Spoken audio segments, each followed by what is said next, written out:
if you guys are able to show your faces, I would love to see some people.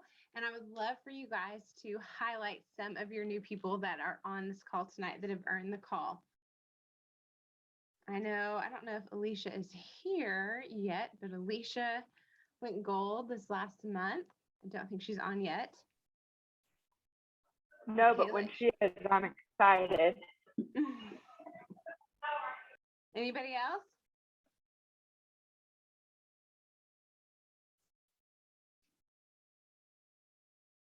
I know Crystal went gold last month, but I'm not sure that she's on yet.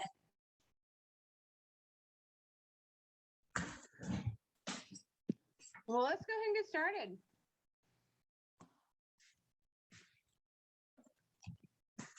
Okay. Hang on, let me make sure. Emily, you don't have a waiting room on, do you? Okay. We could do, Joanna could start with our gift card if we want, as we're waiting for more people to hop on. That'll make people want to. Yeah, let's do that. Jojo, you want to do that? Wait, say that again. What? Do you want to do our gift card drawing? We'll start with that first. Yeah. Yep. I will get on. Coming up.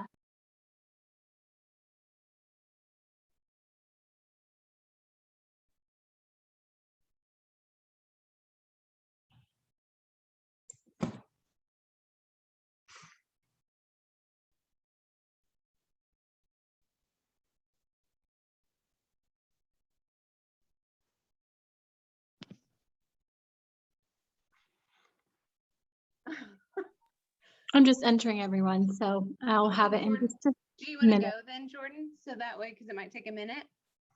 Yeah, that's fine. Okay. So your Jules and Emily and Joanna and I have been reading a book called The 21 Laws of Leadership. And the very first chapter in this book is called The Law of the Lid. Is anybody familiar with the Law of the Lid? Have you ever watched a video on it or heard about it? Anyone? I have a couple of head nods. Okay. I'm just curious, if you are familiar with it, does anybody want to share what you think it is? Does anybody want to share, like, yeah, what do you think it is? The Law of the Lid, if you've heard about it.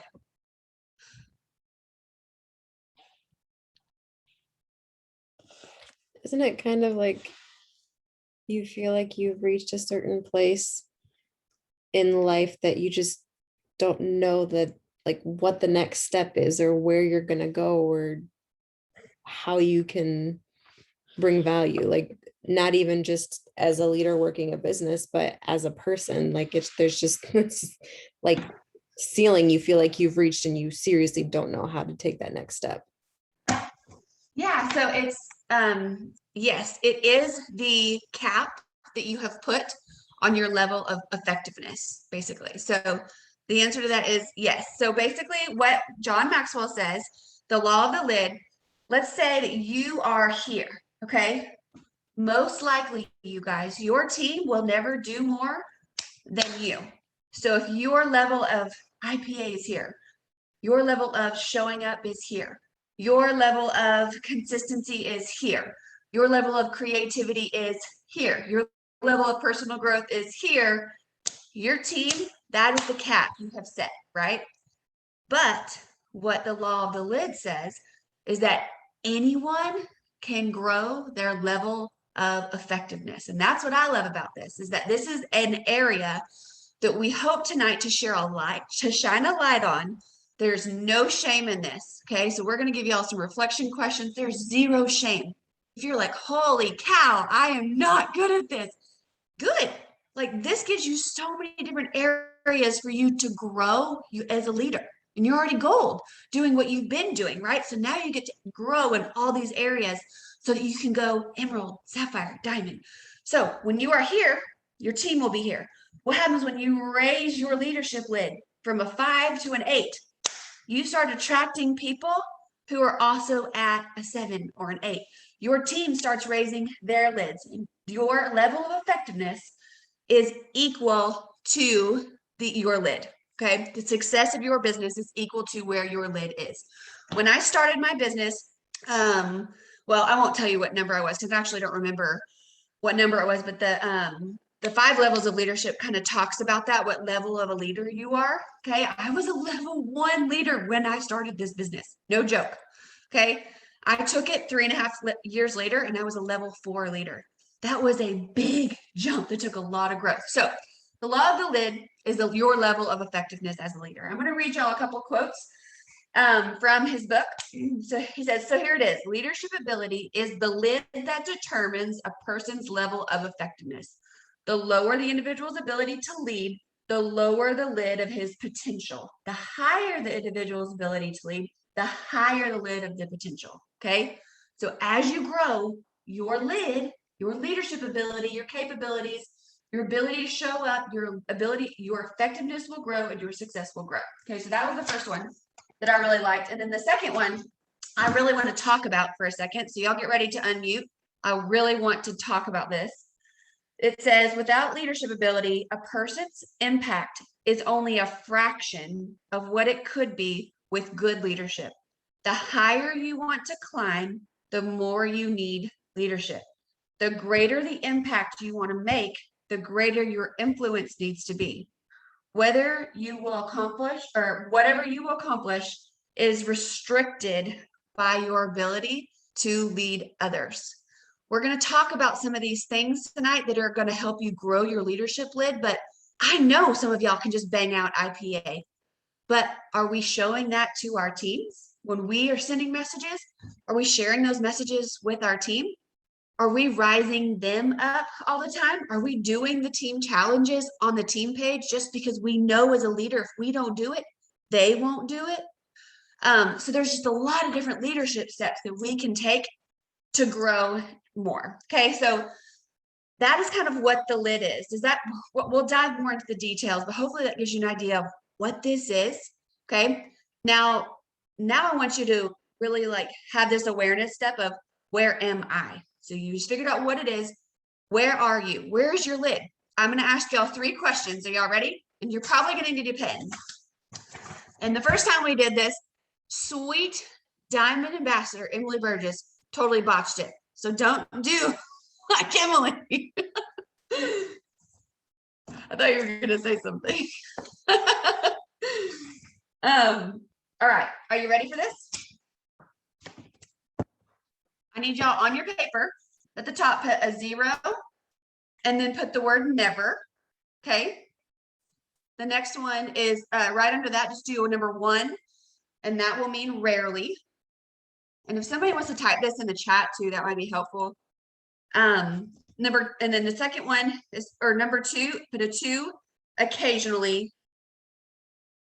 And then the number 3, always. So it's going to look like, I don't know if you can see this. You see that right there? It's like your little table of contents, okay? Can you see that? So we've got 0, never, 1, rarely, 2 is occasionally, 3 is always, okay? So when I ask you these questions, you're going to write down the number that corresponds with your question. So number 1, when faced with a challenge, my first thought is, who can I enlist to help? Not, what can I do? This is you personally, okay? So when faced with a challenge, my first thought is, who can I enlist to help? Not, what can I do? Do you always do that? If that's the case, write a number 3. If you're always constantly like, oh, I got to go fix this, put a 0. All right. Number 2, when my team fails to achieve a goal, my first assumption is that it's some kind of leadership issue. When my team fails to achieve a goal, my first assumption is that it's some kind of leadership issue. If your mind always goes to, yeah, it's always a leadership issue, put a 3.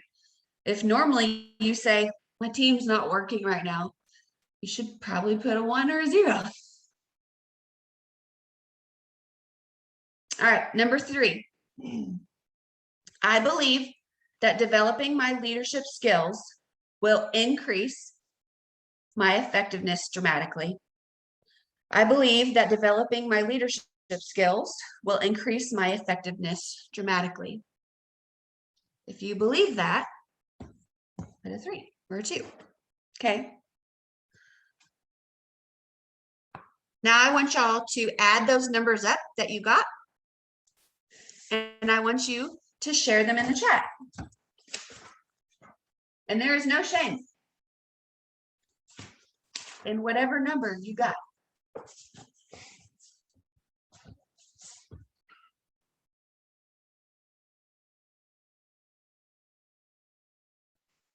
These are good. Okay.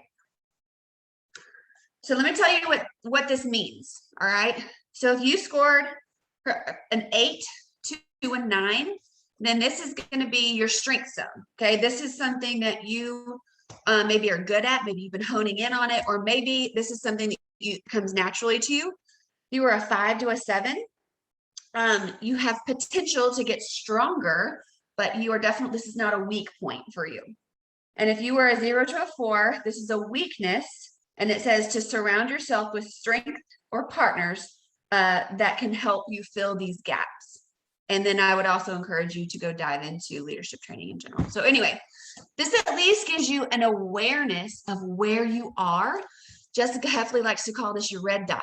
If you ever seen those big maps, whenever you go to a shopping mall and they have this red dot, like you are here, okay? This gives you a red dot for where you are so that you can get where you want to go, and you can create a plan to get where you want to go. Okay. So that is what I have on that part. Emily, do you want to add anything to that? I would actually love for you to add to that. Well, I feel like we have asked, I hope I'm not going beyond where you are right now, but we had asked a few people to kind of share tangible things that they did to grow their lid, because now you have seen like what this is. You've kind of been reflective of where you are. And so now let's transition to what are some tangible ways that you can raise the lid. And so it's my joy to be able to introduce Senior Ruby Carrie Compton. I love her story. And so she's going to talk a little bit about the things that she has done in raising her leadership lid. Hey guys. So when Emily asked me to speak on this, the very first thing that I thought of was, and she asked me, what did you do? What are some of the things that you did to raise your leadership skills? And the first thing I thought of was personal development, just immediately. I think that just like a lot of things in life, if we are not pouring into ourselves and growing ourselves, we cannot possibly pour into others. So if you're missing that key element of personal development, whatever that might look like for you, there's a lot of different avenues and ways to do that. If you're missing that, and I feel like a lot of people do, then you're missing a huge piece of the puzzle. It's easy to want to push that aside because it doesn't give us like instant gratification, like maybe doing a follow-up or a good reach out to someone and they turn around and they say, hey, yeah, I want to do this. We don't have that instant gratification when it comes to personal development, but I think it's so key, because if you're not constantly growing yourself, and honestly, y'all, good leaders continue to learn, period. That's not something that you get to a point when you say, I've made it, I'm maxed out, I'm done. You continue to grow yourself. And if you don't, you're going to hit a wall and you're going to burn out really fast. And it's not going to be fun. And yeah, there's going to be days where this job isn't fun, but it should be. Like, we should feel like this is a privilege and we should want to do this. So I think it's super duper important that you continue to grow yourself. And the other thing really quick before I go is that I think that it's also incredibly important to be coachable. There was a point in my business where right after I hit Senior Gold, I had one of my very strong leaders quit on me, and she was beyond gold herself. She quit, didn't want to do the business anymore, and it will make you question everything that you've done up till that point, especially your leadership skills. And I remember turning to Emily and say, okay, what have I done? What do I need to do? What do I need to change? And, we walked through that. And, first of all, don't ever like turn it completely on you, I would say. If you feel like you're doing all the things and you guys are leaders because you are here and you've hit gold, that's a huge, huge rank. So don't question yourself and don't stick in that place where, what did I do? What did I do? Move past it, go on, figure out what to do from here on out. And like I said, just continue to develop yourself, and don't be afraid to reach out to your upline and say, okay, what are some things that I could do differently from here on out? What are some things that I could change? What are some things that I need to work on? Listen to them, take that constructive criticism, and those things that you feel like you might be a little bit on the weaker side, dive into that with that personal development. Watch all the videos, listen to all the trainings, listen into the Audible books. I used to make excuses that I didn't have time to do that. Put in your earbuds while you're driving the kids to school, making dinner, folding laundry. You'd be amazed at how much personal development and training you can listen to during those little, snippets of time during the day. So that would be my big thing, is just continue to grow yourself. Yeah, I love that. And I also think there are, we'll talk about this in a minute, but there's 4 main areas where he talks about, like, you really need to grow. Like, if you want to grow your lid, you need to focus on these 4 areas. And I really do believe that, like, you can't be a leader if you're not optimistic. Like, you can't be a leader if you don't have this, like, okay, this happened. I'm gonna roll with it. I'm gonna figure it out. I'm gonna evaluate what you just said, and then I'm gonna make a plan to move on. And so I just think that optimism is such a leadership skill. Like, negative Nancy's are not leaders. They're not.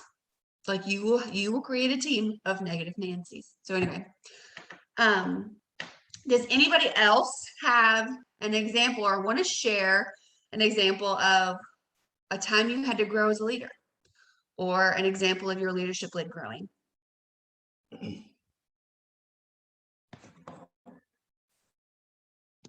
Or even opposite I will of that. share. Lauren, I want to hear what you're going to say, but I was just going to say too, like, opposite of that, if you know that maybe your lid went down a little bit, what did you see happen with your team? Because I think that's really important to look at that as well. Sorry, Lauren, go ahead.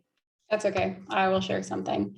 So something that I have learned over the course of the past few years is that no matter how bad you want this for somebody else, no matter how much potential you see in somebody else, if they aren't willing to put in the work or work on the personal development or do the things, like, you can only do so much as a leader.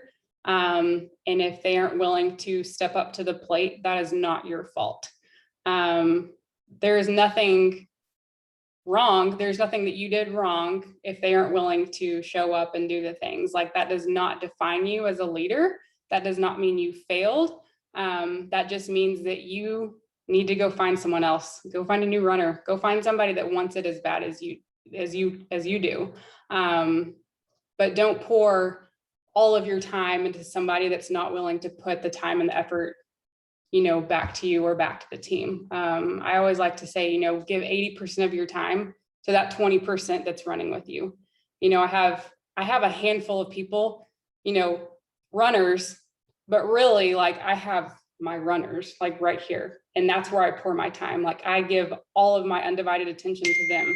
If I see a text or a message from one of those few people, like, I'm on it, because I know that they're there and they're putting in the work, and they will do all the things. They're coachable. They put in the work, they show up to power hours, they do the IPAs, they do the trainings, like, they show up all the time. And that's where my focus is.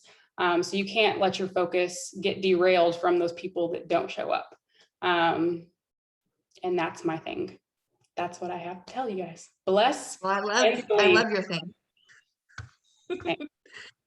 Well, I will say till the day that I die, the hardest part of this business is seeing the potential in someone and knowing that they don't see it in themselves and them quitting on themselves. Like that is the hard, and having to almost leave them behind. That is the hardest part of what I do.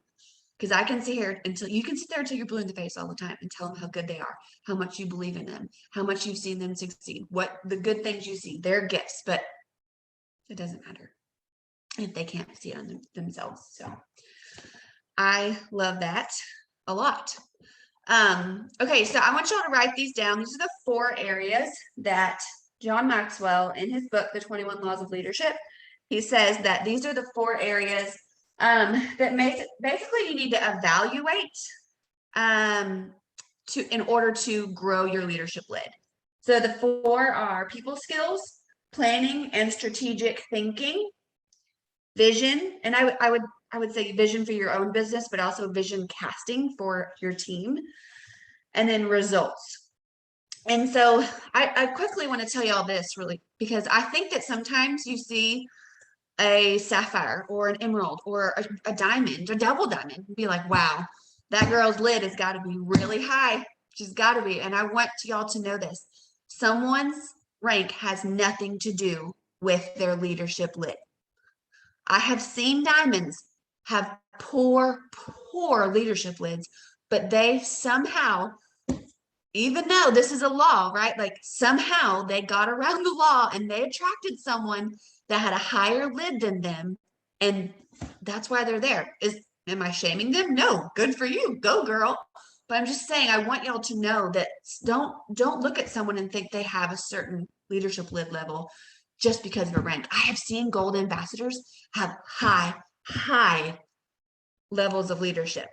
And I know that they're going to keep growing it because they show up, they do their stuff, they are optimistic, they ask questions. So anyway, I just want y'all to know that before we go into that. Okay, so I want to talk about these, and I have some questions here. Yes, it's people skills, planning and strategic thinking, vision and results. But when I first read those, immediately I started thinking about me as a leader. How do people skills fit into me as a leader? So I don't know how to ask this question, so I'm hoping y'all can just read my mind, but I want to talk about this. How does people skills fit into a leadership lid? My very first thought was, okay, I have seen people that don't know how they come off when they respond to a question in a thread, and so maybe that is a people skill that you can work on, is your delivery and realizing how you come across when you say things or answer things. Because I know your intent is not to be rude or whatever, but it may seem that way, right? And so being more aware of how you come across. So any other examples of like leadership and people skills, or where you've seen that maybe fail, or where you've seen somebody grow in that? Does that make sense, Emily, Joanna? I have seen this is a negative. I have seen leaders, positional leaders, only utilize their team for their rank advancements. That's negative people skills. Not being consistent, not leading their team, not being in the trenches. But then when it was time for them to decide they want to go for the next rank, then they're okay, all buddy, chummy. That's not people skills. That's not building trust. So that would be a negative example that I've seen. Yeah, that's perfect. And I'm going to write these in the comments. So where else have y'all seen like where people skills would fit into leadership?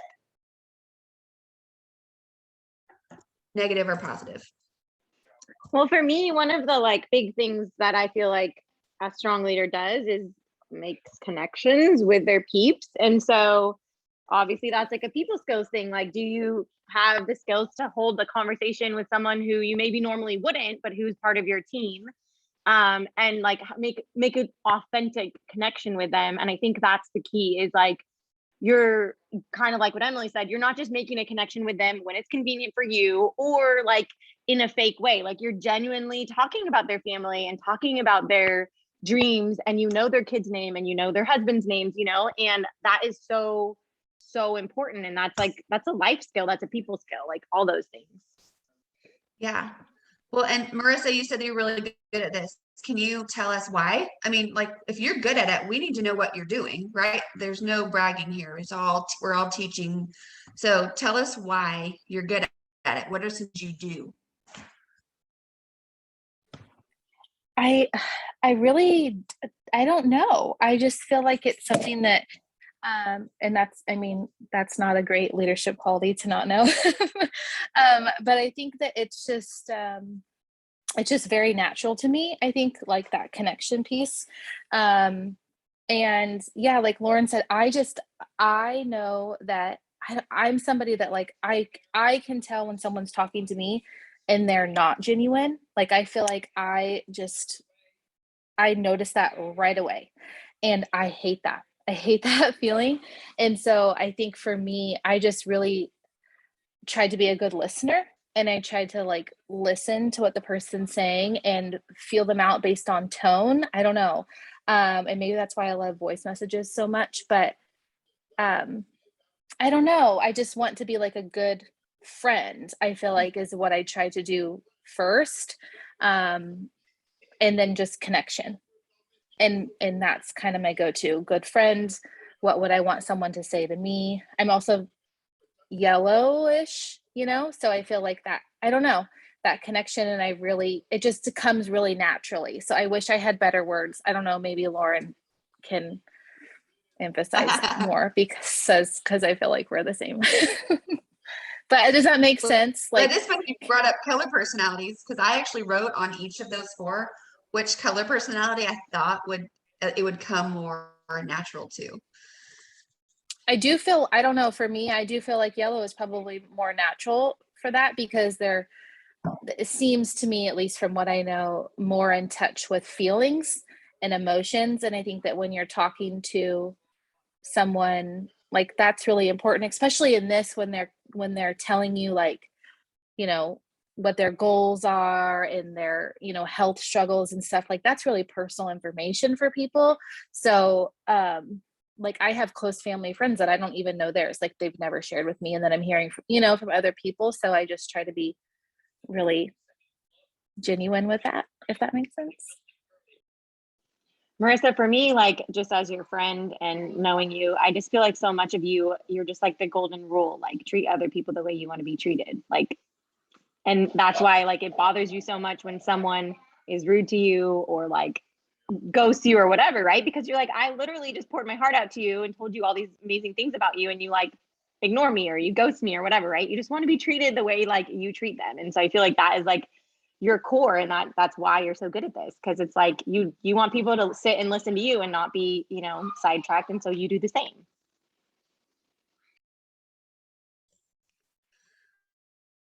Yeah, I feel like with the best Thanks, people Katie. skills have a very high level of awareness, emotional awareness, and also a high level awareness about what other people are feeling and how what I say is going to be perceived. And so, yeah, I do love that one a lot. And I know some of you, that is not a natural skill of mine, just so y'all know. I was absolutely terrible at this 4 years ago. And I am much better now. I know. I see some of you shaking your head. Lauren, I see you. I know. I'm better though, right? We can grow. Okay, planning and strategic thinking. What does that comes to mind for you? And I'll tell you what it came to mind for me was with the first time I met Megan Goff. I had just earned a trip and she was diamond already, and I was like a senior gold. And the first thing that woman did was come over and said, "You just earned silver stars. Tell me how you did it. Teach me what you did. Show me how you did it." And I was like, wow, that is a smart woman who is going to someone who just did the thing she wants to teach her team to do. And she's asking me questions on how to do it and the roadmap I used. And my very first really real example of somebody who had incredible strategic thinking, somebody that put her team before her ego. She didn't have to know it all. She wanted to learn to teach her team. So that's the first thing that comes to mind for me. The second thing that came to mind was, are they strategic in the way of like, before they go and make this pivotal change or create a team thread or lead a power hour or create an IPA challenge for their team, whatever it is, are they strategic in knowing the temperature of their team? Are they strategic in going and looking at what's worked in the past? What hasn't worked in the past? Are they going to people that have come before them and saying, hey, this is what I want to do. Do you have experience? What can you tell I go and dive into this? So that to me is strategic thinking. I would love to hear kind of like what you would put in that category, or what you've seen good leaders do or not do in that area of planning and strategic thinking.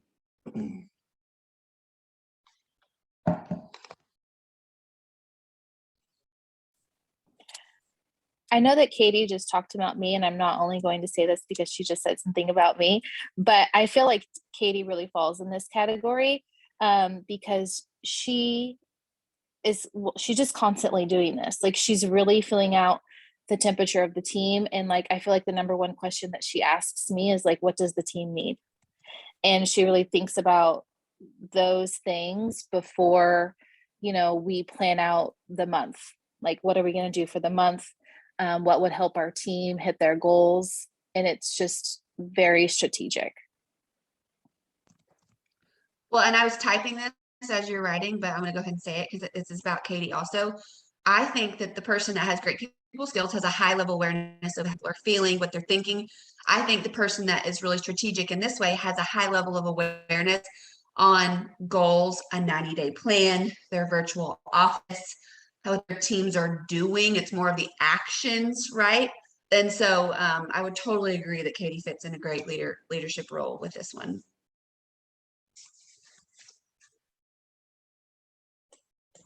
Thanks, guys. And I think it is something that, like, I mean, it's something like you all know, like, I really enjoy like helping someone make a 90-day plan, looking at the numbers, like the reality and the realistic growth and the percentages and the back office. Like, I love, like, every day, like, I'm in there a lot because that's like something I really thoroughly enjoy.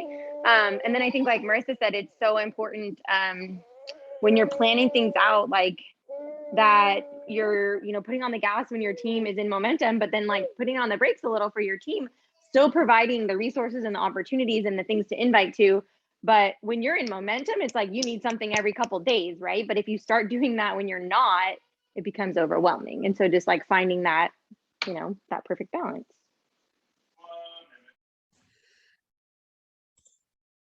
Anybody else want to share on that? I can tell you some of the questions that I had written down so you can like be like, okay, this is an area where I want to grow. So I did mention, like, before you go and do something, whether it be make a post that you've never made before, or implement something, like go and find a video so that you can go learn about it before you in it. Like, that to me is strategic. Go into your virtual office and love it and start diving into it often, be friends with it.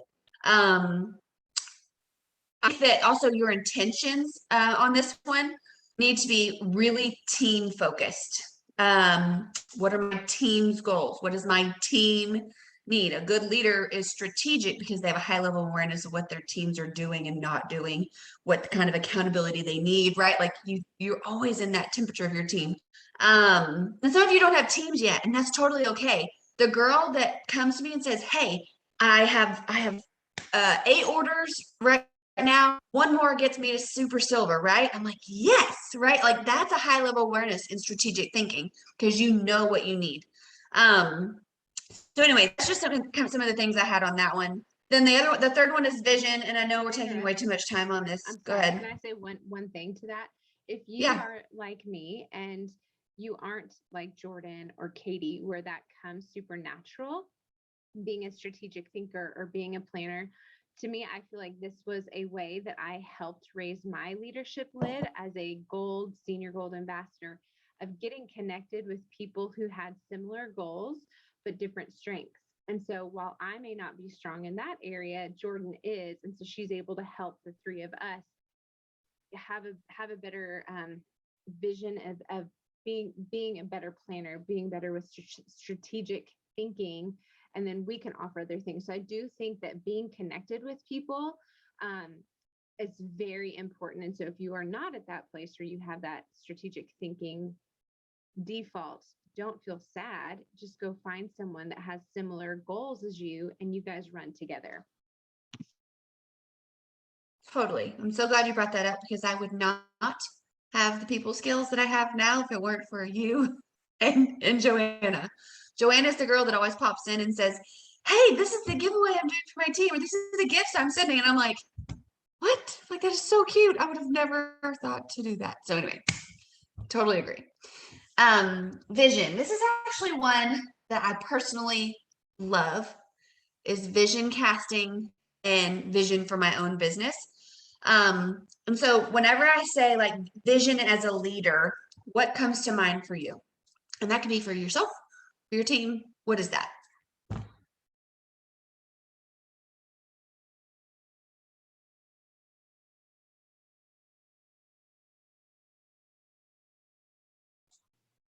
I would say knowing where you're going in yourself in your own goals, but also setting goals for your team and making it a reality for them and bringing them along. So it's not just something that they think is too far off that they can't reach, but you're right there with them, helping them, working through the problems with them, working through the struggles with them, building that on that vision right there with them and bringing them on the journey with you. And for me, that's what it is. And that's what Joanna has done. So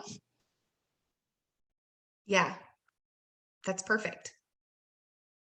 Perfect. What else?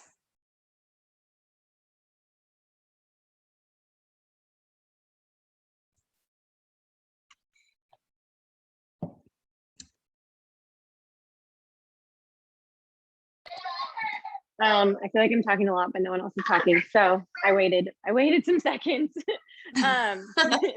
I think like asking yourself and your team, like, where are you in 30 days, in 60 days, in 90 days? And then, I like to cast that vision of, sorry, we're playing tag in the house. That vision of like, and where will you be in 5 years? Like, where will your business be? What will you be doing with the gifts that you have from this business? Yeah, and I think vision casting is also calling out what you see. So the example, I have a brand new girl and she's so excited, which makes me so excited. And today she was asking me all these questions. She's actually has an event going on right now and I hope it's going okay. I scheduled everything. And I just messaged her and I said, hey, I just want to let you know, the girls that I see going emerald are the girls that ask really great questions. The girls who are doing training videos on their own, and the girls who are just super excited and who are just in action. I was like, and you're doing all those things already. So I just want to let you know that if you keep doing those, you will be a jewel one day. And like, that was my way of vision casting for her, because I can see what she can't see. And so I said on my notes, I said, a leader knows the way, goes the way, and shows the way, and then shows her team the way. Like, so that's how I feel about vision casting. It's calling out what you see. It's exactly what Katie said, bringing them along for the ride.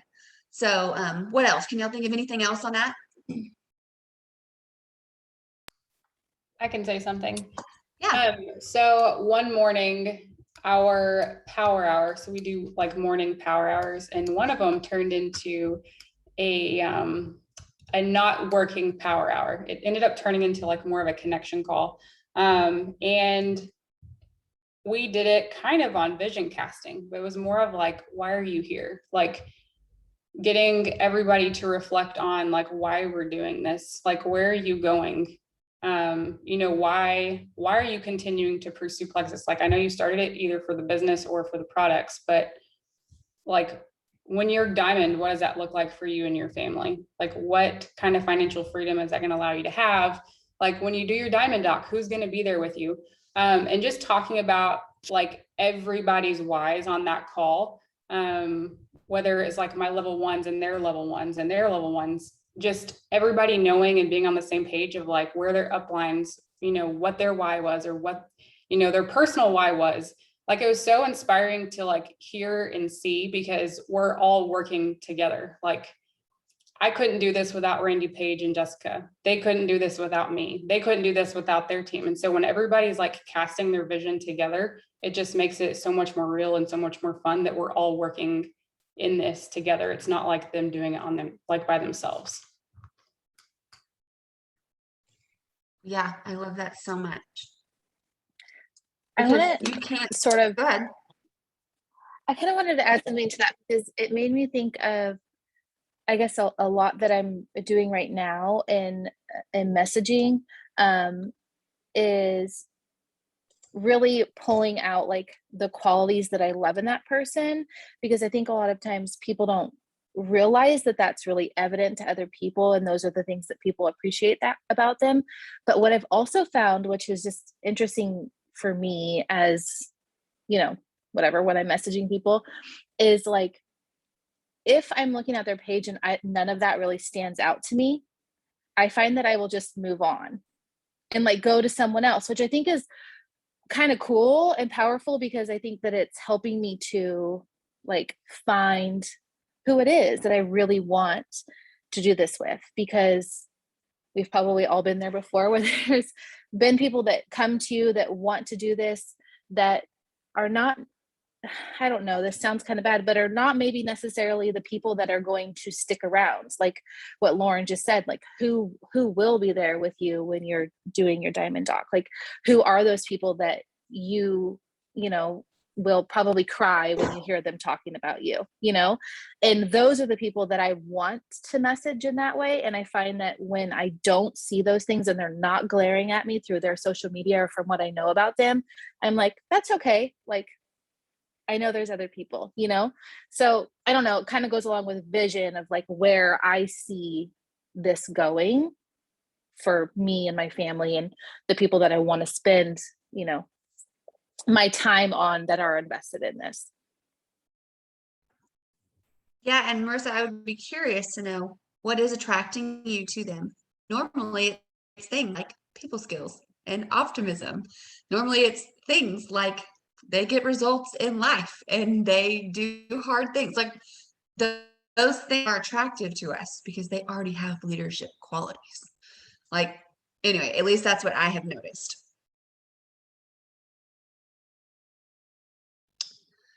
Can y'all think of anything else? The last thing I want to say on this is I think that strong vision casters and people who have strong vision are also strategic, because you can't have a strong vision for where you want to go in 90 days if you don't know the comp plan. I mean, you can't create a goal unless you know how to get it. You can't create vision for your team for success sprints if you don't completely understand how to get credits for success sprints and haven't mapped it out yourself. So I think strong vision casters personally are also working really hard at being strategic. Emily, were you going to say something? Did you ask if I was going to say something?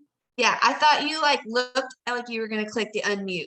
I And I started having talking a again. conversation with my 7-year-old, and then it got really quiet, and I thought that maybe I was supposed to be speaking, and so I was just listening. That's all. Okay. We had issues. At the Okay. beginning. Okay. The last one is results, and then I will shut up, I promise. But I think these are really important, and I really wanted y'all to walk away from this with things that you can go implement, like some things that you know you can go work on. So the last one is results. And you guys, some of the best leaders aren't necessarily on the leaderboard every week. I mean, I love Jen Leith. We talk about this all the time. We love Jen Leith. She's never on the leaderboard, but she also has a massive freaking team. And she's a great leader, and she shows up well, and she still adds level ones, but she's not on the leaderboard all the time. So when I say results, I don't want you to immediately think, oh, I'm never a top recruiter and I'm never on the leaderboard.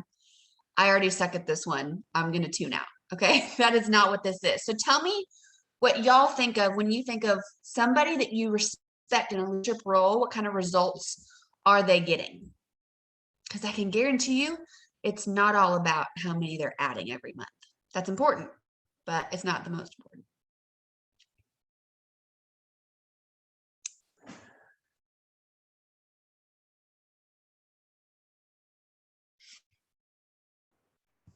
Can you repeat the question, Jordan? Sorry.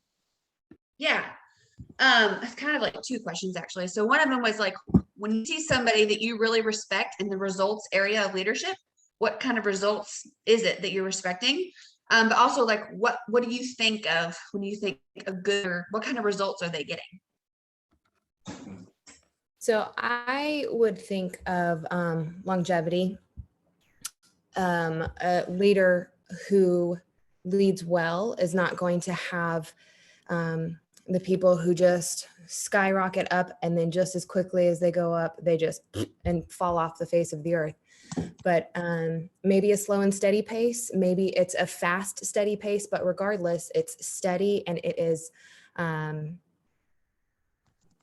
they have the grit to stick it out even when it sucks. And even when you do feel alone and when you do feel like your lid is just down here and when you do feel like you don't have anybody on your team or the person just quit or, you know, like longevity, I think is a massive, massive indication of solid leadership. Just because that builds trust. You know that if somebody is in it with you, they trust you, they want to be there and they're going to do it. I cannot remember what chapter it is, and if somebody else remembers this, jointly, but he talks about that. It's literally, I don't think it's called the law of trust. I think it's called the law of respect. And is that right, Joanna? I think it's chapter 6. It's, Of solid ground. yeah, but it's all about trust. Yeah. There was one quote that I know I highlighted. Oh, okay. You don't build trust by talking about it. You build it by achieving results, always with integrity and in a manner that shows real personal regard for the people with whom you work. So I kind of think that that's what you were talking about, right? Like that level of respect and grit that just comes with always showing up.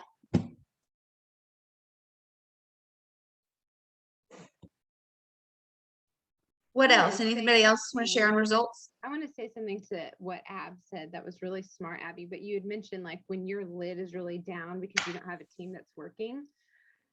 Even if you don't have a team that's working, your lid can be up here still.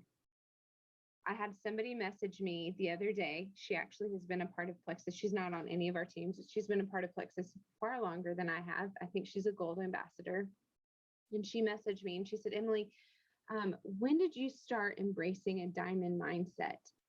And I didn't really understand the question, but what it boiled down to was like, my mindset from day one was I'm going to be a diamond. I'm going to do the things. And I feel like that automatically raises that lid because you have that vision, you have that mindset, you know, you're in it for the long haul, like you were saying, Ab. And so I just want to address that even if you don't have a team that's working right now, that does not mean that your lid has to be down here. You can have 0 people on your team and have a very high leadership lid that you are building and growing for when that team does come. I have one. The person I think of is Brittany Duke. I love the way she runs her business. I love looking at her stories and her posts. And I think the way she talks about people, the people she wants to recruit, like she said something on a call one time that totally shifted my perspective on my business. And so I think the result would be her influencing people like me, you know, who are, you know, almost just, I guess, just the same as her in the business, and then she's going to be influencing, you know, girls who aren't in the business, who don't have the business, and realize that she runs her business so well and it's so genuine. And so she's the first person I was thinking of. Yeah, I love it. And honestly, so much of it is because she is an authentic leader who is confident and who shows up.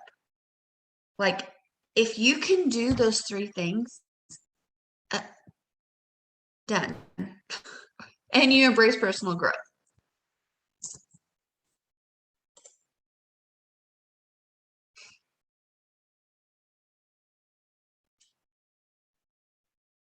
So a quote in the book, and I can't remember where it was, so I typed it out. It said, if they no longer believe you can deliver the results, they will stop following you. So you guys, I think that so much of it is maybe not even the fact that you're the one that's adding 10 a month, but it's the fact that your team knows that you can if you wanted to, because they've seen it. They believe that you can deliver because they trust that you can. To me, y'all, I'm always, if there's a challenge group or there's a sample group, I will actively put forth the effort to get someone in those groups. Not necessarily because I need someone to get into the sample group, but because if I don't do it, my team won't do it. And that's the kind of results that I'm talking about. It's okay, getting people into a sample group. That's a result, right? Like I got 5 people in. I got 5 people to accept my invite to our opportunity call on Monday. I think that there is a level of importance to add 3 a month. I do think that if we are an activity, we can do that every month as leaders, no matter what level you are. There were some more questions that I wrote down on here, and then Emily, I will, results build confidence, and then you can go teach it to your teams. They're practicing what they preach. They show up. Let's see. And I said they share their activity. Okay, so you're getting results. You're adding people. You're helping new people go silver. You're getting people into the challenge groups. You guys, your team's going to know. They're going to know if you're not doing it, or if you are, or if you're not. And if you want to gain their respect, you will do it consistently as leaders. That's all I have, Emily. So I'm going to just be super, super brief. The very next law that John Maxwell talks about is called the law of influence. And we felt like the law of the lid and the law of influence really go hand in hand. And one of the things that he says is that leadership is influence, nothing more, nothing less. And I thought it was interesting because he was talking about leadership and influence, and he said that they're interchangeable. So where you see leadership, you can just put in the word influence. So I thought that was really, really something I'd never heard before. One of the things that really stood out to me as he was talking through this, and he gave an example that I actually want you guys to do right now. I think this is really important. Get your pen and your paper, get your phone, but I want you guys to list the 3 top characteristics of a person who you would want on your team. So I'm going to give you like 10 seconds. Top 3 characteristics of somebody that you would want to be on your team. Do you want it in the chat or on paper? You could do it in the chat. You can do it on paper, but I would like for you guys to keep it because I think it's going to be really helpful for the future. But feel free to put in the chat. I think that's a great idea. So he's talking about this influence, and he's talking about like, who do you attract? And he mentions that phrase, the birds of a feather flock together. And he says, as a leader, you attract who you are, not who you want. And so he says, take a look at those 3 characteristics that you listed out, and then do a gut check and ask yourself, do I possess those characteristics? I list here, I want someone who's coachable, I want someone who is driven, and I want someone who's a self-starter. I need to go back and I need to look at myself. Am I those things? Because what I am is going to attract that type of person. That is influence. He says, when you increase your influence, you increase your leadership. He also says, if you do not have influence, you will never be able to lead others. And don't hear that and think, oh gosh, now I need to go and have 50,000 Instagram followers so I can be an influencer. That is not what he is talking about. And he addresses that very quickly too. I'm going to share these different, I think there are 7 of them, 7 different factors that he says a true leader contains to have influence. So remember what he says, if you don't have influence, you will never lead somebody. So obviously this is a pretty important thing. So he's talking about some of the characteristics or the factors that go into being a true leader: character, who you are to the core, Relationships, he shares here, the deeper the relationships, which I, like Marissa and Lauren were saying, like I, as an Enneagram 1, I really value this. He says relationships, the deeper the relationships, the stronger the potential for leadership. I really like that. Another factor in true leadership in this process of influence is knowledge and vision for the future. Then the other is intuition, what you feel, how you can influence energy, morale, timing, momentum, experience, where you've been, your past success. So kind of that credibility, like you're going to be able to lead these people where they want to go. And then ability. And he talks about that being, they want to know whether the person can lead them to victory. So I know that was a ton after all the stuff that Jordan shared, but I want you guys to have those things written down as top factors in a true leader, and remembering that leadership is influence, nothing more, nothing less. If you want to be a solid leader, you have to figure out how to have influence. And those 7 things I listed are ways to gain that influence. And then remember, who you are is what is attracted back to you. So if you want somebody who is driven and consistent, sister, go be driven and be consistent, and not just for a month. Go be consistent. Like Abby was saying, have that longevity, have that credibility, show people that you mean what you say. That right there is influence. So I think that is probably all for the night, unless Jordan or Joanna, you have anything to say, or if anybody else has a question. Really quick. So I drew a winner because we do our live drawing for a gift card, and the winner was Susan Hall. So Susan, if you're still on, let me, yes, okay, you are, I see you. Message me if you'd like a Starbucks card or a Target gift card or an Amazon gift card and your email, and I will get that sent to you. Congrats. Yeah, I love that. And one of the activities, you guys, it says to do in this book is to ask others to rate your leadership. So you could go to a trusted sideline or your upline or somebody a downline that you work really closely with. You could ask, will you rate my leadership? Your power partners, those are great in people skills, planning, strategic thinking, vision, and results. And so that is a really great one to go ask people. Yeah. Don't make me. Oh, geez. It'll be constructive. It'll be great. Especially if you ask the right people.